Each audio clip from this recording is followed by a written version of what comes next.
raina baki da damuwa soyayya. Amanar so na baki ajiye mini sa. Shararrun mawaƙa wannan tabbas sun fitar da waƙoƙi a lokaci ɗaya kuma masu matuƙar daɗi masu rawa. Wannan mawaƙa guda biyu tabbas suna matuƙar ƙoƙari a wannan shekara ta 2021. Duba da yanayin inda mawaƙan suke fitar da waƙoƙi masu matuƙar daɗi masu ratsa na tabbatar cewa masoyansu suna tare da mu a daidai wannan lokaci kuma a cikin wannan channel ɗin ta mai Aroka TV. Dan waye da wannan shine farkon zarta ka wannan channel din muna roƙon ka da burma da ka danna mana alamar nan ta subscribe da alamar ƙararrawa da kuma alamar like domin ta hakan ne zaka dinga samun ingantaccen ayyukan iri daban-daban da zaran mun yi kuma da zaran mun dora a cikin channel din nan. Da ba za mu sama kowace waka ko wannan fasi a cikin wannan jarumai kuma idan ka ji ta ka tantance gwanin ka a kasan comment mata kan. Kai mana comment da ra'ayinka a kasan wannan comment mata kai. Kai mana comment da gwanin ka wanda ya burge ka fagen waƙoƙi da yake fitowa na tabbatar da cewa masoyansu za su so su yi mana comment din da ra'ayin nasu a kasan wannan bidiyo na tabbatar da cewa ka so ma kai sharing din wannan bidiyo zuwa group din naka na WhatsApp da na Facebook bayan ka saurari waƙar kowanne fasi mawaki a cikin wannan hazikai fasi wannan sun kadade suna fafata waƙoƙi musamman waƙoƙi wani aka fi sani wata kanana na tabbatar da cewa za ma ka so ka sharing din wannan bidiyo zuwa group din naka na WhatsApp da na Facebook domin ko in ka saurari waƙoƙin su tabbas za ka tabbatar da cewa sun yi matukar kokari musamman a wannan shekara ta 2020 bayan mun samu waƙa don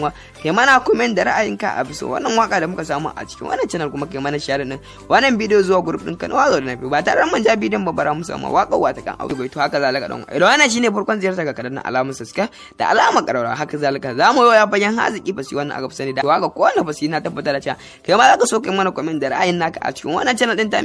na tabbata da cewa ka saurari wannan waƙa kuma na tabbata da cewa inda ya kasance gwanin ka zaka so kai mana comment da ra'ayinka a cikin wannan channel din ta mai abarka mai duk sun anan muka lokacin bidiyo amma gaban mu gargare shi idan wannan ne farkon ziyartar ka danna alamar subscribe da alamar ƙararrawa idan kuma ka dade da ziyartar mu ka danna alamar like mun gode sosai da ziyartar mu da kai a cikin wannan channel din ta mai abarka mai duk sun anan muka lokacin bidiyo amma gaban mu gargare shi idan wannan ne farkon ziyartar ka danna alamar subscribe da alamar ƙararrawa idan kuma ka dade da ziyartar mu ka danna alamar like mun gode sosai da ziyartar mu da kai a cikin wannan channel din ta mai abarka na tabbata da cewa ka saurari wannan kuma na tabbata da cewa inda ya kasance gwanin ka zaka so kai mana comment da ra'ayinka a cikin wannan channel din ta mai abarka. Shararre fitacce wannan fitaccen wage ke taka rawar gani kuma yake fitar da waƙoƙin shi iri daban-daban masu daɗi masu rawa zuciya da idan ya fitar da waƙar shi zaka ji ta kaji daɗin ta kuma zaka yi bare ta kai maka commenting na jin daɗi akai to da farko da wannan shine farkon zai ta kaji daɗi fata da cewa zaka danna mun kalmar nan guda ɗaya wacce aka fi sani da alamar subscribe da alamar ƙararrawa da kuma alamar like kuma haka ne zai tabbatar mana da cewa kana bibiyar wannan channel din kuma kana sauraron ta a kowane lokaci dai dai mun san wannan fitaccen wage yana taka rawar ganin da ya cancanci a yaba masa a jinjina masa